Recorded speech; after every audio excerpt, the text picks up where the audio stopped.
승무패 44회차 현미경 분석 2부 첫 번째 경기는 8번 경기로 들어온 세비야와 바르셀로나의 경기입니다. 저는 세비야의 단통 패배로 가보도록 하겠습니다.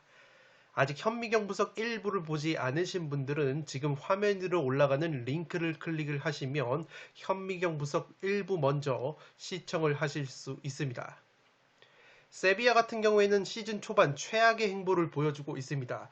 리그 3경기 1무 2패 하락세에 빠져 있는데 직전 승격팀 알메리아 원정에서도 1대2로 패배를 당하면서 아직까지 승리를 거두지 못하고 있습니다.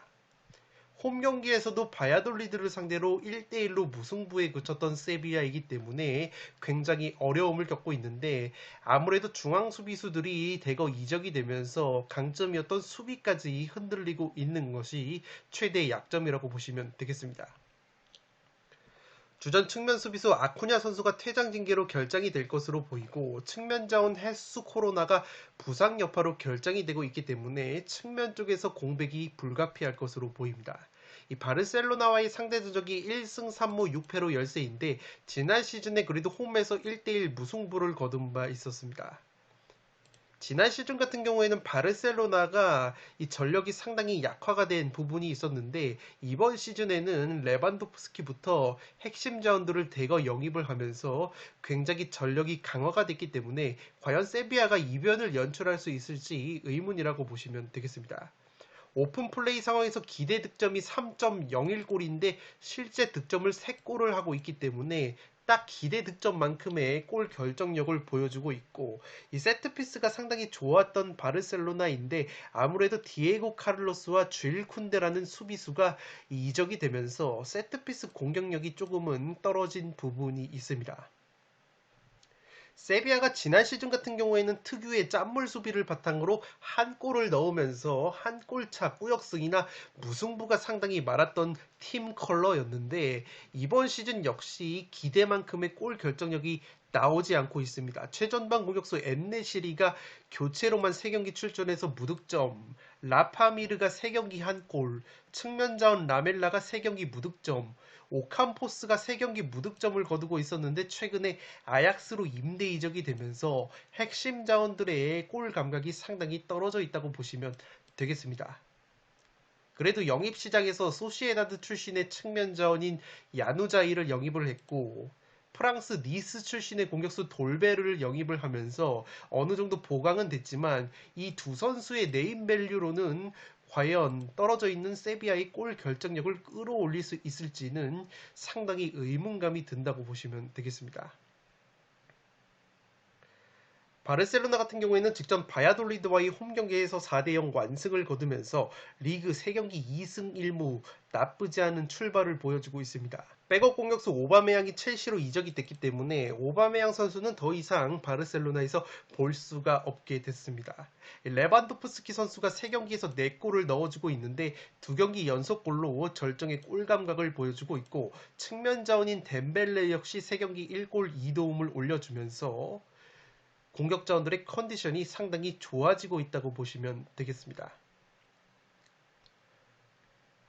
살롱 코멘트로 정리를 해드리면 세비야가 지난 시즌 최대 강점이었던 수비력까지 흔들리고 있습니다. 핵심 중앙 수비수 디에고 카를로스와 쿤데가 각각 아스톤빌라와 바르셀로나로 이적이 되면서 중앙 수비가 상당히 헐거워졌다고 보시면 되겠습니다. 실제 올 시즌 리그 3경기를 치렀는데 벌써 5실점을 당했고 이 5실점을 당한 상대들이 세비야보다 한 수 아래로 평가를 받는 오사수나 바야돌리드, 알메리아를 상대로 당한 실점이기 때문에 바르셀로나의 공격력을 과연 세비야가 막아낼 수 있을지 의문이라고 보시면 되겠습니다. 그에 반해서 바르셀로나는 개막전 라요를 상대로 무득점에 그쳤지만 이후에는 소시에다드, 바야돌리드를 상대로 4골씩 퍼부으면서 이 정상적인 공격력을 회복했다고 보시면 되겠습니다. 더욱이 영입생 공격수 레반도프스키가 리그 2경기 연속골 4골을 넣으면서 적응을 마쳤고 기존의 측면 자원인 덴벨레나 안수파티 같은 핵심 공격 자원들 역시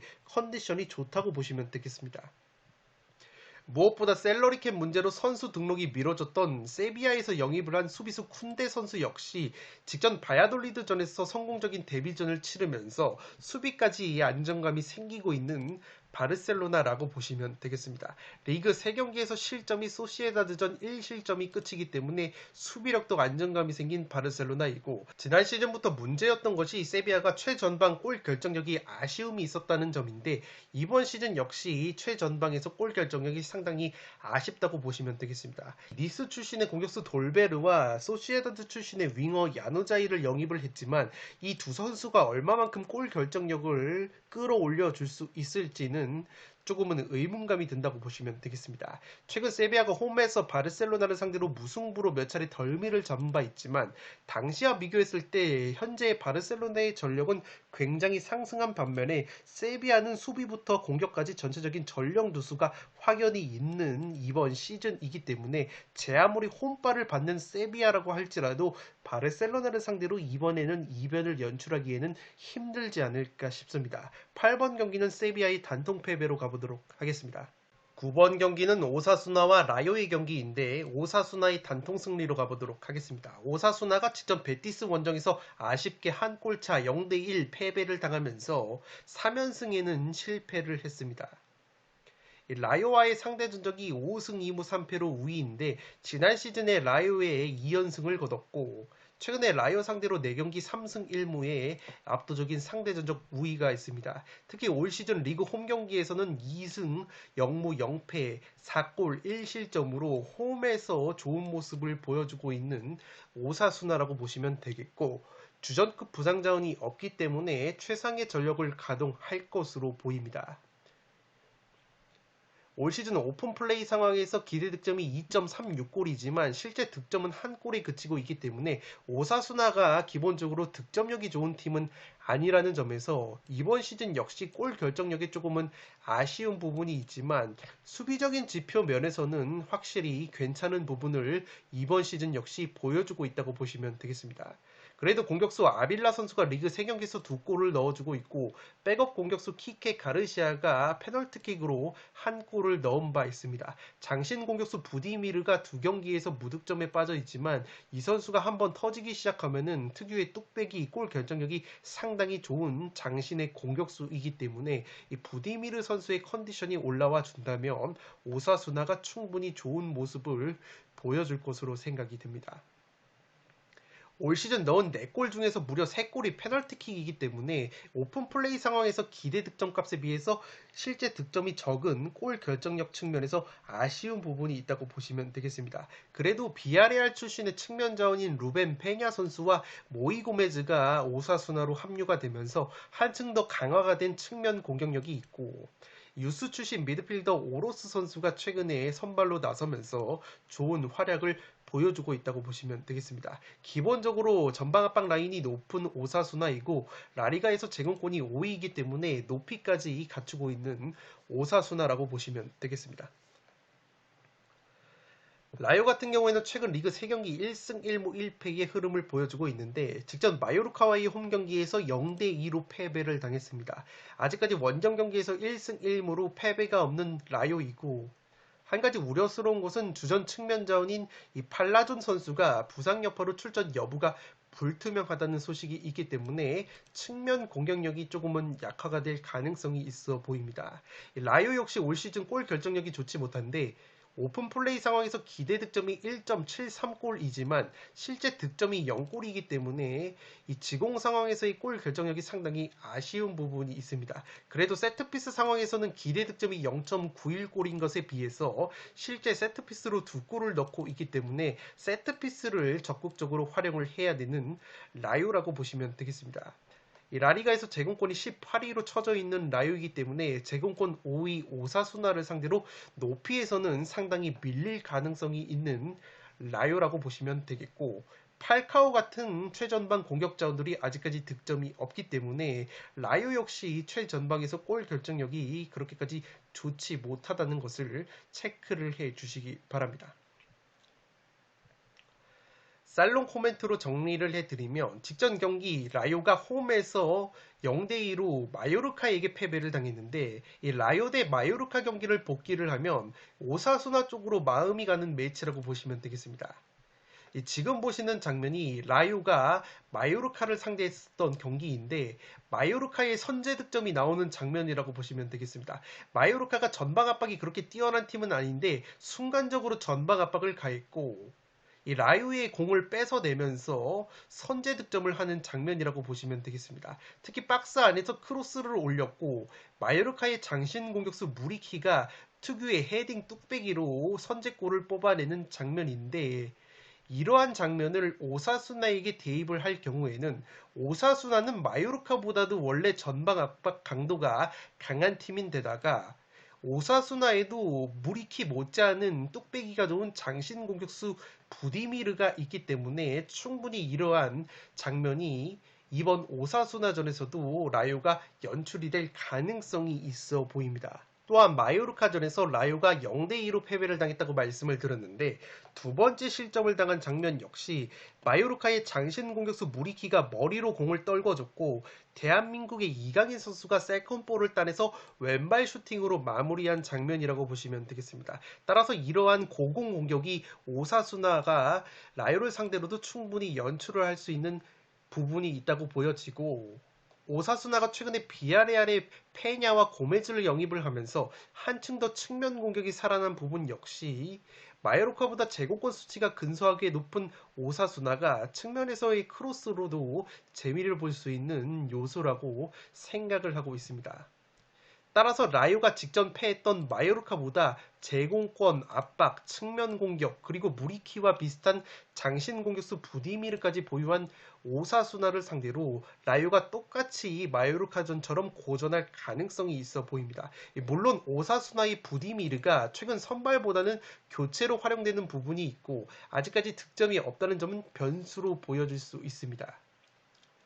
오사수나가 올 시즌 넣은 4골 중 3골이 페널티킥 득점이고 오픈플레이 상황에서는 골 결정력에 아쉬움이 있는 것도 변수라고 보시면 되겠습니다. 다만 라요 역시 오픈플레이 상황에서 기대 득점값에 비해서 아직까지 득점이 0골일 정도로 골 결정력이 좋지 못하고 여기에 주전 측면 자원 팔라존이 부상으로 불투명한 점도 라요로서는 악재라고 보시면 되겠습니다. 앞서 말씀을 드린 것처럼 라요가 라리가에서 제공권 18위이고 오사수나가 제공권이 5위인데 라요가 제공권이 약하다 보니까 필연적으로 롱볼 수비에 약점이 있습니다. 위에 보시는 통계는 이 오사수나와 마요르카의 롱볼 정확도를 비교한 것인데 오사수나가 마요르카보다 훨씬 더 높은 롱볼 정확도를 보여주고 있고 실제 롱패스도 더 많이 활용을 하고 있다고 보시면 되겠습니다. 그렇기 때문에 직전 마요르카전에서 롱볼에 고전을 했던 라요가 오사수나의 롱볼에도 충분히 고전을 할 수 있는 경기라고 생각이 되기 때문에 9번 경기는 오사수나의 단통 승리로 가보도록 하겠습니다. 10번 경기는 브라이튼과 레스터시티의 경기인데 브라이튼의 단통 승리로 가보도록 하겠습니다. 폴더스의 여유가 있으신 분들은 무승부 정도의 이변까지 추천을 드리도록 하겠습니다. 브라이튼이 최근에 잘 나가다가 직전 풀럼 원정에서 1대2로 패배를 당하면서 시즌 첫 패배를 기록을 했습니다. 올 시즌 그래도 홈 경기에서 1승 1무로 아직까지 패배가 없는 브라이튼인데 레스터시티와의 상대 전적이 1승 3무 5패로 레스터시티만 만나면 조금은 작아졌던 브라이튼이라고 보시면 되겠습니다.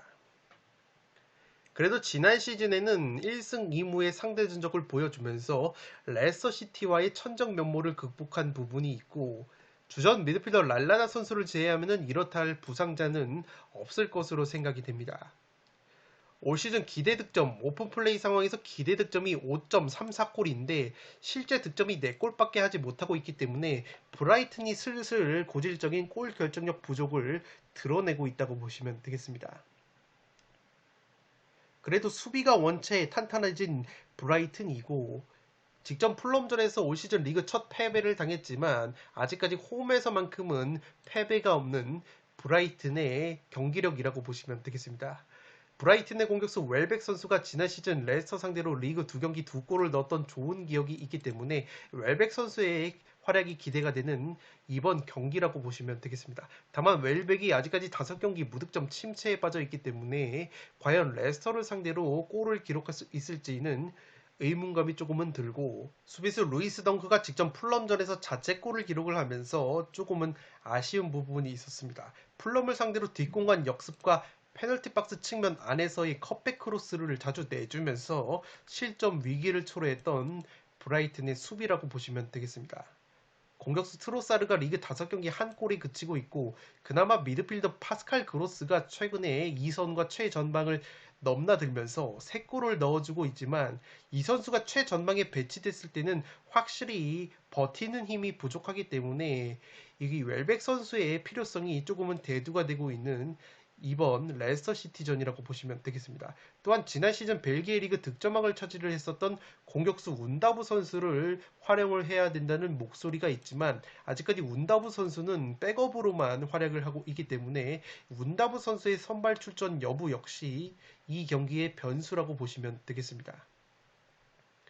세트피스 상황에서 실제 실점이 한 골밖에 없지만 전체적으로 세트피스 수비가 조금은 불안한 면이 있습니다. 세트피스 기대 실점이 1.97골로 공동 4위를 달리고 있기 때문에 직전 풀럼전에서도 세트피스 수비가 상당히 불안했다는 점에서 세트피스가 의외로 발목을 잡을 가능성이 있는 브라이튼이라고 보시면 되겠습니다.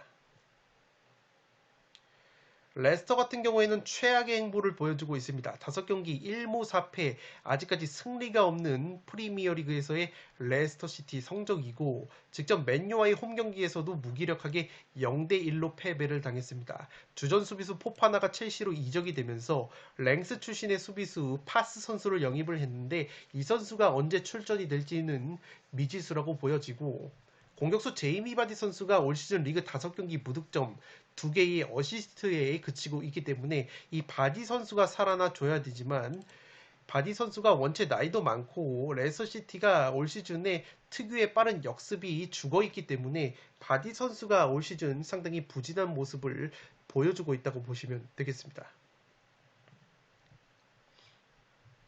살롱 코멘트로 정리를 해드리면, 올 시즌 레스터가 고전하고 있는 이유가 불안한 수비가 가장 큰 문제이지만 공격도 원활하지 못하다고 보시면 되겠습니다. 특히 레스터시티의 베테랑 공격수 제이미 바디의 강점을 살리지 못하고 있다는 것이 전문가들의 공통적인 의견인데, 최근 맨유전을 앞두고 프리미어리그 사무국이 소개한 칼럼 내용을 제가 가지고 왔는데, 네모 박스 내용을 보시면 레스터시티의 플레이 스타일이 제이미 바디의 강점을 살리는데 전혀 도움이 되지 않고 있다고 합니다.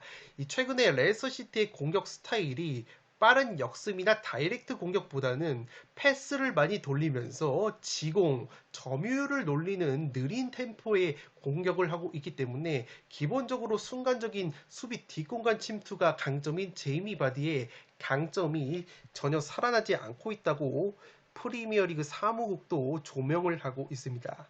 아래 보시는 팀 플레이 스타일 도표를 보시면 동그라미를 쳐놓은 것이 레스터시티인데, 이 패스 시퀀스가 지금 맨시티 다음으로 시퀀스당 패스 횟수가 많은 것이 레스터이고, 물론 다이렉트 스피드는 그렇게까지 느린 편은 아니지만 지나치게 패스 숫자가 많다 보니까 점유율도 기본적으로 높고, 패스 숫자가 많은 것이 나쁜 것은 아니지만 이 패스 숫자가 상대의 페널티 박스 진영에서 이루어지는 패스라기보다는 자기 진영에서의 패스가 상당히 많은 것이 레스터시티이기 때문에 기본적으로 공격 템포가 가장 좋았을 때보다는 느려져 있다고 보시면 되겠습니다.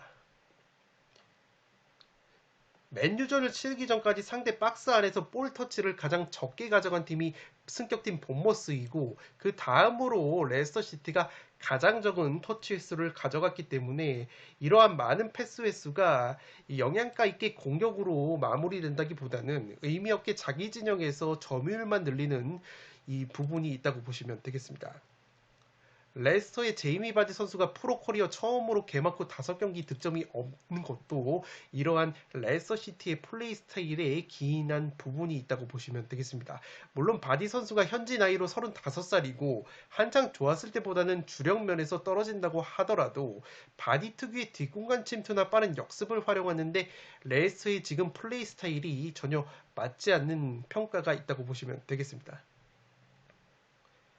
지난 시즌 레스터가 브라이튼을 상대로 1승 1무 1패를 거뒀는데 패하지 않았던 경기가 브라이튼에게 점유율을 내줬던 경기이고 패했던 경기는 오히려 레스터가 점유율을 높게 가져간 경기이기 때문에 실제 올 시즌도 프리미어리그에서 평균 점유율이 맨시티, 리버풀, 첼시, 아스날 다음으로 높은 레스터라는 점에서 결론적으로 영양가 없는 패스 숫자와 점유율을 늘리기보다는 효율적인 선수비 후 역습을 추구하면서 브라이튼에게 오히려 점유율을 내주고 바디 선수나 하비 반스 같은 빠른 스피드를 가진 공격 자원들을 활용해서 뒷공간 침투를 노린다면 레스터 시티가 의외의 이변을 만들어낼 수 있지 않을까 조심스럽게 생각을 하고 있습니다.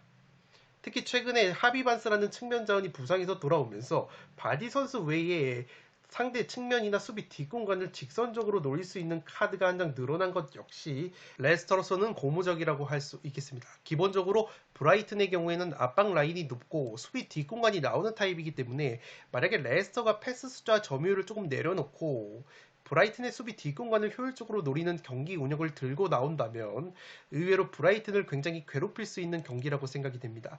또한 레스터가 올 시즌 세트피스 수비에 약점을 보이고 있지만 브라이튼이 올 시즌 아직까지 세트피스 득점이 없는 팀이고 브라이튼 또한 최근에 오픈플레이 상황에서 특유의 골 결정력 부족이 드러나고 있는 상황이기 때문에 브라이튼으로 투표율이 과감하게 몰린다면 레스터 사이드도 충분히 노려볼 수 있는 매치라고 생각이 됩니다. 실제 최근 상대전적 면에서도 레스터가 브라이튼 상대로 우위가 있다는 점과 브라이튼이 기본적으로 홈 경기에서 이상하게 경기력과 성적이 떨어지는 부분이 있다는 점까지 고려를 하면 이 경기도 브라이튼만 마냥 믿고 가기에는 리스크가 조금은 있어 보이는 매치이기 때문에 폴더스의 여유가 있으신 분들은 무승부 정도의 이변까지 충분히 추천을 드리면서 저는 브라이튼의 단통 승리로 가보도록 하겠습니다.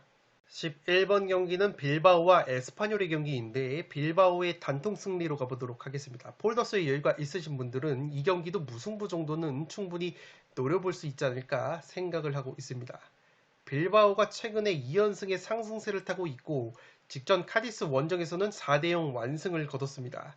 홈 경기 1승 1무 무패를 달리고 있는 빌바오인데 올 시즌 아직까지 3경기에서 실점이 없을 정도로 탄탄한 수비력을 보여주고 있습니다. 에스파뇰과의 상대 전적이 3승 5무 2패로 팽팽한데 그래도 지난 시즌 기준으로 1승 1무 홈에서 2대1 승리를 거둔 바 있습니다. 최근에 에스파뇰 상대로 5경기 2승 3무 무패를 달리고 있는데 무승부가 조금 많았다는 점에서 최대 2변으로 무승부까지 추천을 드리도록 하겠습니다. 주전 왼쪽 풀백 유리 선수가 부상 여파로 출전 여부가 불투명하고 직전 카디스전에서 득점포를 가동을 했었던 공격수 이냐키 윌리엄스가 발목이 100%가 아니라는 소식이 있기 때문에 이 선수의 출전 여부도 상당히 관건이라고 보시면 되겠습니다. 오픈플레이 상황에서 기대 득점 값이 3.82골인데 실제 득점이 5골이라는 점에서 빌바오가 올 시즌 골 결정력이 그렇게까지 나쁘지 않다고 보시면 되겠습니다. 시즌 초반에는 또다시 골 결정력에 문제가 있는 것 같았지만 직전 카디스 원정에서 4골을 넣은 것이 상당히 고무적으로 작용을 하고 있다고 보시면 되겠습니다. 세트피스 공격력은 아쉽지만 원체 세트피스 수비력이 좋고 오픈플레이 상황에서도 실점이 한 골도 없는 짠물 수비를 보여주고 있기 때문에 역시나 이번 시즌 역시 탄탄한 수비력이 강점이라고 보시면 되겠습니다. 지난 시즌 2부 리그에서 13골을 넣고 빌바오로 돌아온 이 구루세타라는 공격수가 있는데 이 선수가 후반전에 교체 투입이 돼서 카디스전에서 2골을 넣었기 때문에 이 구루세타 선수의 출전 시간이 늘어날 가능성이 높아 보입니다. 또한 이냐키 윌리엄스나 베렌게르 같은 핵심 공격자원들이 카디스전에서 나란히 골맛을 봤고 특히 베렌게르 같은 경우에는 최근에 2경기 연속골을 넣고 있기 때문에 공격자원들의 컨디션이 나쁘지 않다고 보시면 되겠습니다. 기본적으로 전방 압박을 가하는 빌바오의 팀 컬러인데 전방 압박에 의한 득점이 2골로 효율성 있는 전방 압박이 이루어지고 있고 라리가에서 제공권이 4위이기 때문에 높이까지 갖추고 있는 것이 빌바오라고 보시면 되겠습니다. 에스파뇰 같은 경우에는 좋지 못한 흐름을 이어가고 있습니다. 최근에 2연패 수렁에 빠져 있는데 직전 레알 마드리드와의 홈 경기에서도 1대3으로 패배를 당했습니다. 주전 골키퍼 르콩트가 레알전에서 퇴장을 당하면서 이번 경기 나설 수가 없기 때문에 골문이 상당히 헐거워질 수 있다고 보시면 되겠습니다. 여기에 주전 수비수 고메즈 역시 퇴장 징계로 결정이 되기 때문에 수비 쪽의 공백이 상당히 클 것으로 생각이 되고, 지난 시즌에 가장 많은 골을 넣었던 라울 데 토마스라는 공격수가 시즌 초반에 부상과 이적설로 인해서 3경기째 결장이 됐기 때문에 이번 경기 역시 결장 가능성이 높아 보입니다. 오픈 플레이 상황에서의 기대 득점이 1.4골인데 실제 득점은 2골을 하면서 골 결정력은 그렇게까지 나쁘지 않다고 볼 수 있겠지만, 수비 상황에서 오픈 플레이와 세트피스 가리지 않고 많은 실점을 하고 있기 때문에 올 시즌 수비가 상당히 불안하다고 보시면 되겠습니다. 특히 세트피스로만 3실점을 하고 있기 때문에 세트피스가 상당히 약점이라고 보시면 되겠고, 그래도 알라베스 출신의 영입생 공격수 호셀루가 리그 3경기 2골, 레알 마드리드를 상대로도 득점포를 가동을 하면서 라울 데 토마스의 공백을 어느 정도 메워주고 있다고 보시면 되겠습니다. 빌바오가 제공권이 4위라고 말씀을 드렸는데 에스파뇰 같은 경우에는 라리가 제공권 2위이기 때문에 높이 면에서는 빌바오에 전혀 밀릴 것이 없는 에스파뇰이라고 보시면 되겠습니다. 살롱 코멘트로 정리를 해드리면 에스파뇰의 수비 공백이 크게 느껴질 만한 매치라고 생각이 됩니다. 에스파뇰의 주전 골키퍼 르콩트와 주전 수비수 고메즈가 퇴장 징계로 결정이 되는 에스파뇰이고, 에스파뇰에서 지난 시즌 가장 많은 득점을 했었던 라울 데 토마스라는 공격수가 지속적인 이적설과 부상 여파로 결장이 되고 있는 점 역시 에스파뇰로서는 악재라고 보시면 되겠습니다. 빌바오의 경우에는 리그 3경기 무실점 탄탄한 수비와 함께 아쉬웠던 공격 쪽에서도 직전 카디스 상대로 4대0 완승을 거두면서 골 결정력도 어느 정도 해소를 했다고 보시면 되겠습니다. 이 과정에서 주요 공격 자원들이 나란히 골맛을 본 점 역시 빌바오에게는 호재라고 볼 수 있겠고, 따라서 양팀의 최근 경기력과 에스파뇰의 수비 공백을 고려하면 빌바오의 승리 가능성이 유력해 보이지만, 항상 빌바오라는 팀이 투표율이 몰리면 통수를 치는 경향이 있습니다. 에스파뇰과 최근 맞대결에서 패배는 없었지만 무승부가 은근히 많았다는 점과 에스파뇰이 라울 데 토마스가 빠져 있어도 알라베스 출신의 장신 공격수 호셀루가 직전 레알 마드리드전 득점포를 포함해서 3경기 2골을 넣어주면서 제 몫을 해주고 있다는 점은 이변의 근거라고 보시면 되겠습니다.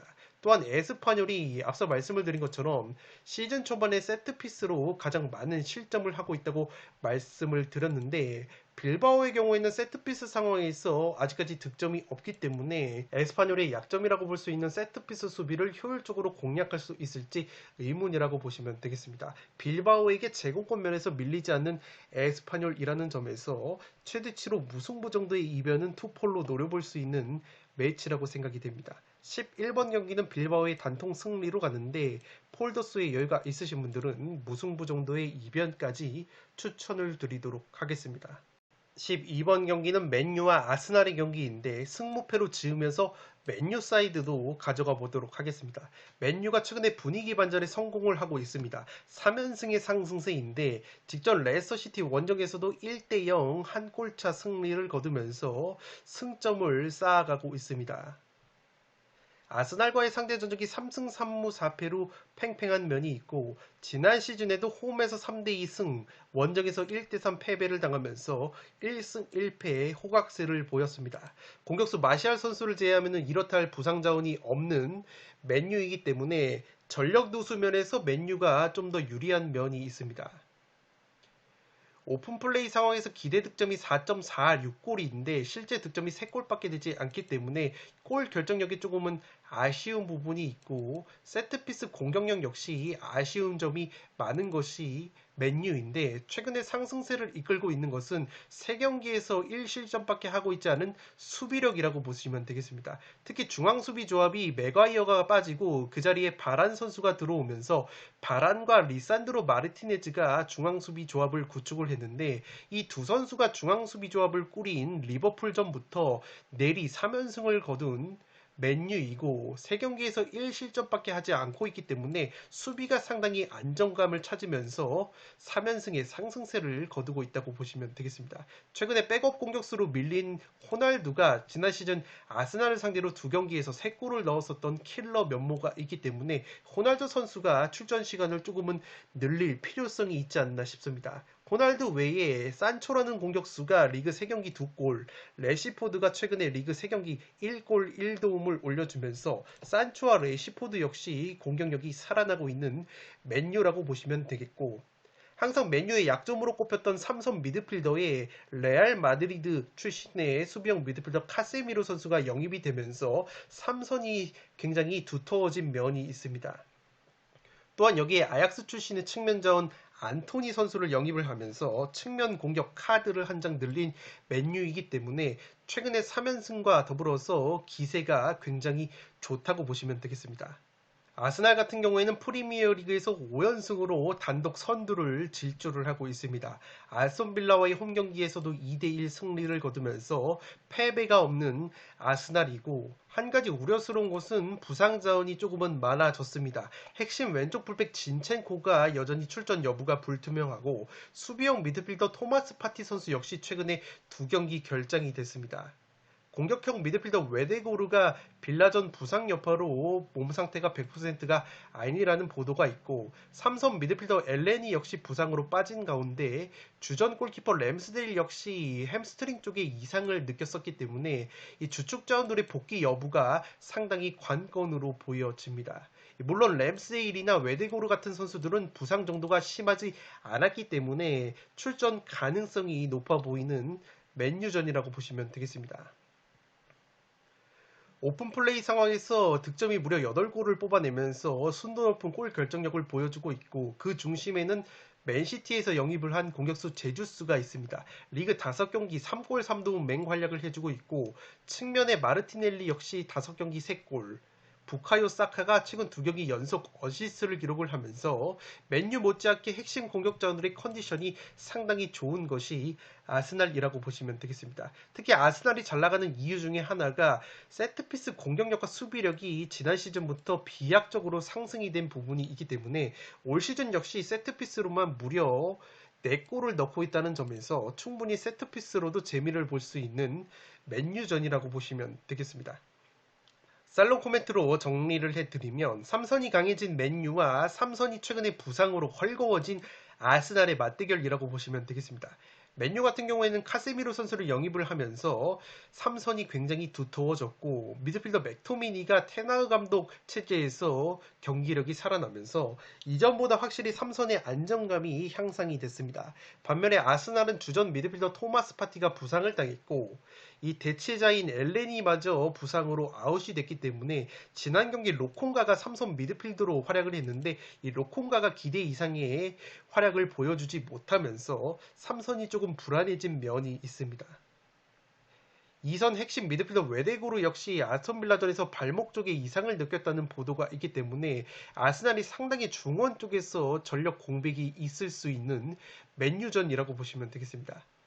맨유 같은 경우에는 최근에 3연승의 상승세인데 수비적인 안정감이 향상이 됐다고 보시면 되겠습니다. 중앙 수비에 맥과이어 선수 대신에 바란이 선발로 출전을 하면서 바란과 리산드로 조합이 3경기에서 1실점만 내주면서 3연승을 견인을 했다고 보시면 되겠습니다. 물론 최전방과 측면 공격력에 있어서 아스날이 제주스, 마르티넬리 같은 핵심 공격자들의 골 감각이 더 좋다고 볼 수 있겠지만, 맨유 역시 최근에 산초와 레시포드의 컨디션이 올라오고 있고, 이 호날두 선수가 지난 시즌 아스날 상대로 3골을 넣었었던 킬러 면모가 있기 때문에 맨유 역시 기대 이상의 공격력을 보여줄 만한 매치라고 보시면 되겠습니다. 다만 아스날이 뚜렷하게 맨유보다 강점을 보이는 것은 세트피스라고 볼 수 있겠는데, 아스날이 세트피스 공격력이 현재 가장 뛰어난 팀이고, 반면에 맨유는 수비수 리산드로 마르티네즈가 신장이 180cm가 안 되는 단신의 중앙 수비수이기 때문에 기본적으로 세트피스 상황에서 제공권이 상당히 약점이라고 보시면 되겠습니다. 따라서 아스날 특유의 세트피스 공격력이 빛을 발할 가능성이 충분해 보이고 이미 맨유가 올 시즌 세트피스로만 2실점을 당했기 때문에 아스날이 이 세트피스로 충분히 재미를 볼 만한 매치라고 생각이 됩니다. 따라서 이 경기는 나란히 두 팀의 연승 행진이 나란히 무승부로 제동이 걸릴 수 있는 경기인 동시에 양팀 모두 승리 가능성도 있는 경기라고 생각이 됩니다.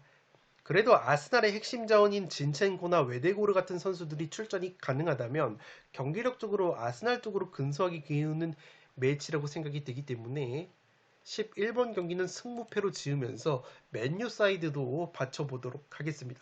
13번 경기는 비아레알과 엘체의 경기인데 비아레알이 단통 승리로 가보도록 하겠습니다. 비아레알이 올 시즌 패배가 없습니다. 5경기 4승 1무 무패 행진을 달리고 있는데 헤타페 원정에서는 아쉽게 0대0 무승부에 그친 바 있습니다. 올 시즌 아직까지 홈 경기를 치르지 않았던 비아레알인데 이번이 첫 홈 경기라고 보시면 되겠고 엘체와의 상대 전적이 의외로 팽팽한 면이 있습니다. 3승 5무 2패로 지난 시즌에도 1승 1패에 홈에서 4대1 승리를 거뒀지만 원정에서는 0대1로 패배를 당한 바 있습니다.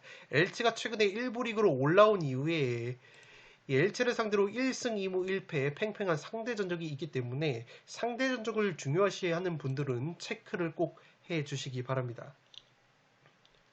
주전 측면 수비수 포이스가 부상 여파로 출전 여부가 불투명하고 공격수 단주만은 시즌 초반에 부상으로 계속해서 빠지고 있기 때문에 공수에 걸쳐서 조금의 전력 누수는 있을 것으로 생각이 됩니다.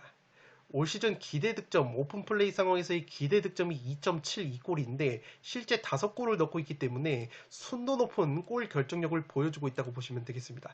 다만 세트피스 상황에서는 기대 득점이 1.64골인데 아직까지 세트피스 득점이 없기 때문에 특유의 세트피스 공격력은 살아나지 않고 있다고 보시면 되겠습니다. 올 시즌 리그 3경기에서 실점이 없는데 바야돌리드, 아틀레티코 마드리드, 헤타페를 상대로 실점을 하지 않으면서 짠몰 수비를 보여주고 있다고 보시면 되겠습니다. 이 공격수 제라르 모레노 선수가 4경기에서 2골을 넣어주고 있는데 최근에 2경기째 무득점 침체이기 때문에 이 모레노 선수의 왼발이 살아나야지만 비아레알이 무난한 승리를 거두지 않을까 생각을 하고 있습니다.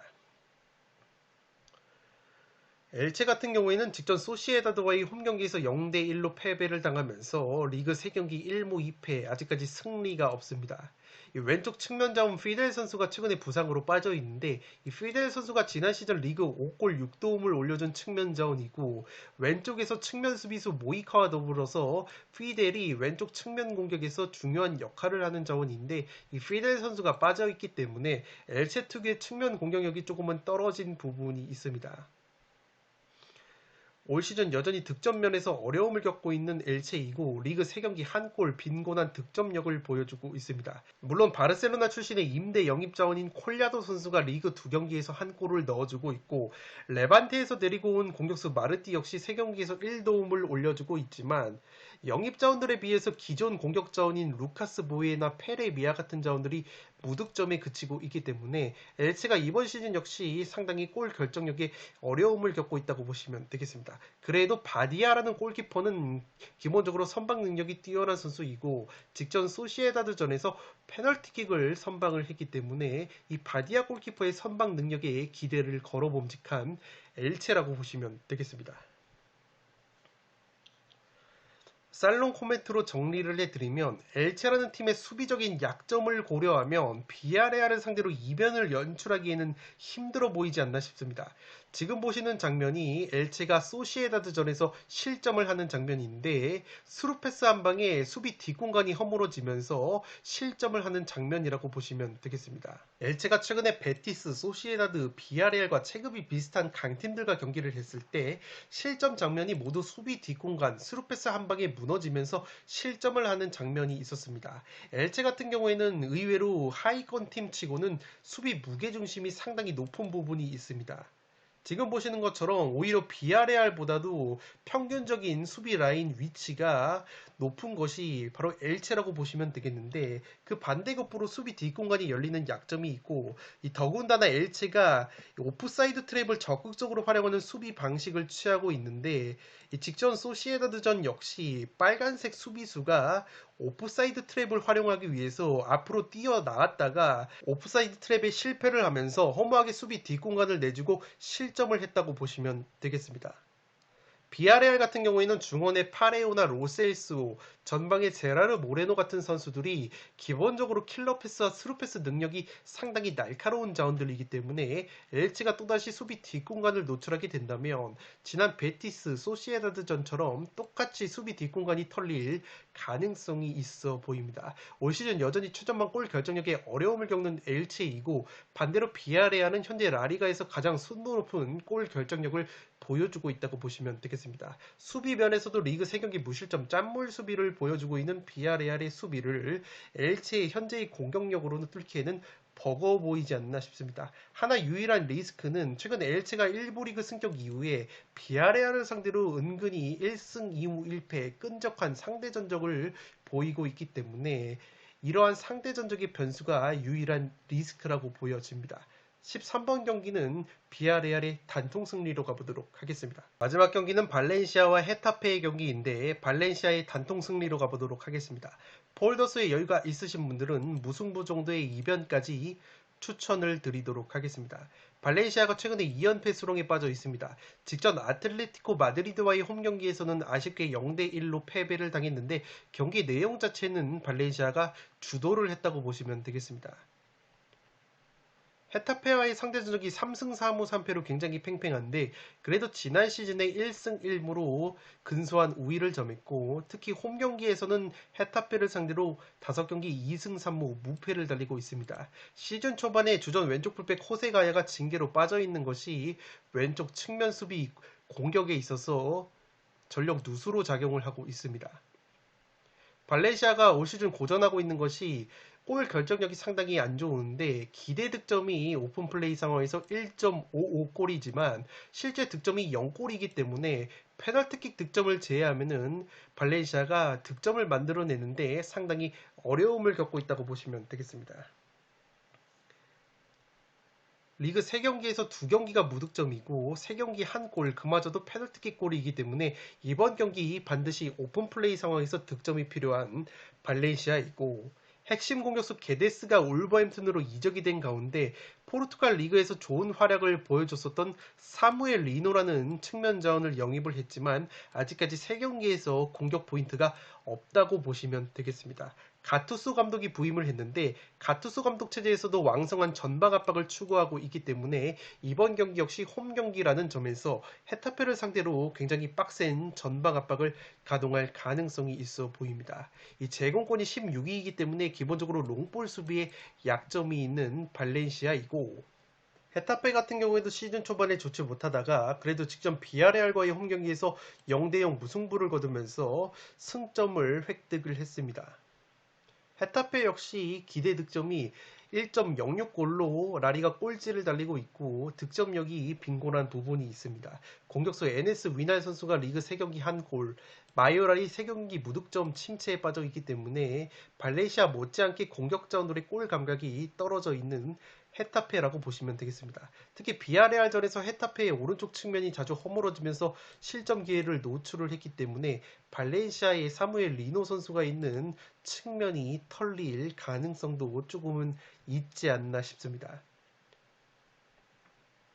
살롱 코멘트로 정리를 해드리면 양팀 모두 올 시즌 공격력, 골 결정력이 상당히 문제를 겪고 있다고 보시면 되겠습니다.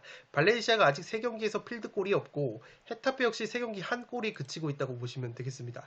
발렌시아가 지난 시즌 기준으로 세트피스 공격력이 상당히 좋은 팀인데 올 시즌에는 세트피스 기대 득점 자체가 0.53골에다가 세트피스 득점이 없을 정도로 세트피스가 주춤하고 있다고 보시면 되겠습니다.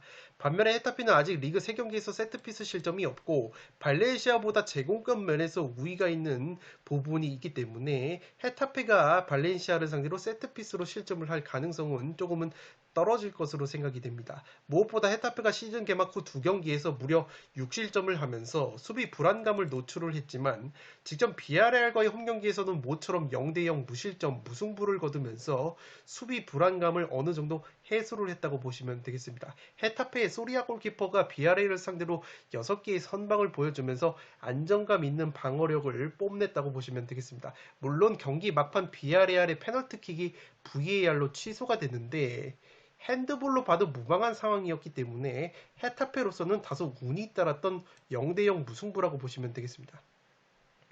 지금 보시는 장면은 헤타페가 비아레알을 상대했을 때 약점을 노출했던 부분인데 특히 헤타페의 오른쪽 측면이 이렇게 허물어지면서 비아레알에게 굉장히 많은 슈팅 기회를 내줬다고 보시면 되겠습니다.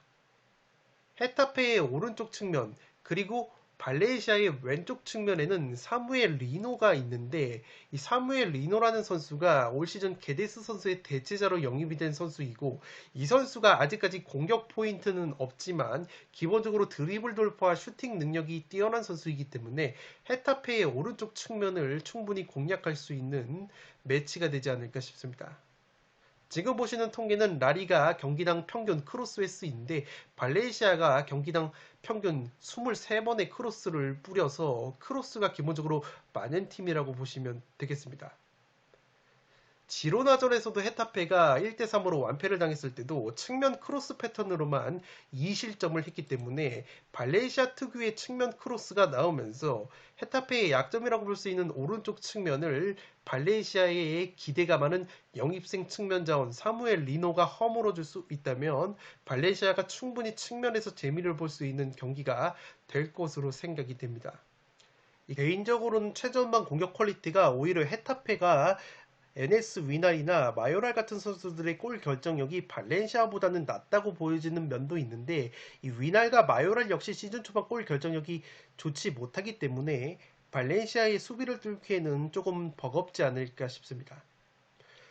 또한 헤타페가 지난 아틀레티코 마드리드전에서 0대3으로 완패를 당했을 때 아틀레티코 마드리드의 전방 압박의 실점 위기를 많이 내준 부분이 있는데 발레시아의 경우에는 위에 통계를 보시면 아시겠지만 지금 라리가에서 세 번째로 빡센 전방 압박을 구사를 하고 있기 때문에 헤타페가 발레시아의 전방 압박에도 굉장히 고전을 할 수 있는 매치라고 생각이 됩니다. 발렌시아의 특유의 측면 공격과 전방 압박이 제대로 작동이 된다면 홈발을 고려해서 발렌시아의 근소한 승리가 그려지고 아니면 양팀 모두 특유의 골 결정력 부재를 드러내면서 저득점 무승부까지 그려질 수 있는 매치라고 생각이 됩니다. 마지막 경기는 발렌시아의 단통 승리로 가는데 폴더스의 여유가 있으신 분들은 무승부까지 추천을 드리도록 하겠습니다. 네, 이것으로 5억 5천만 원이 이월된 축구토토 승부패 44회차 현미경 분석을 모두 마치도록 하겠습니다. 항상 말씀을 드리지만 최종 픽을 그대로 따라가시기보다는 풋볼 살롱이 전해드리는 분석 내용을 기반으로 나만의 픽을 조합을 하실 때 1등에 가까워지실 수 있습니다. 끝으로 영상이 도움이 되신 분들은 좋아요와 구독 버튼을 눌러주시면 풋볼 살롱 채널에 크나큰 힘이 됩니다. 구독 버튼 옆에 종 모양의 알림 설정을 해주시면 그 누구보다 빠르게 양질의 축구 승무패 프로토 관련 분석 컨텐츠를 만나보실 수 있습니다. 지금까지 풋볼 살롱이었습니다. 감사합니다.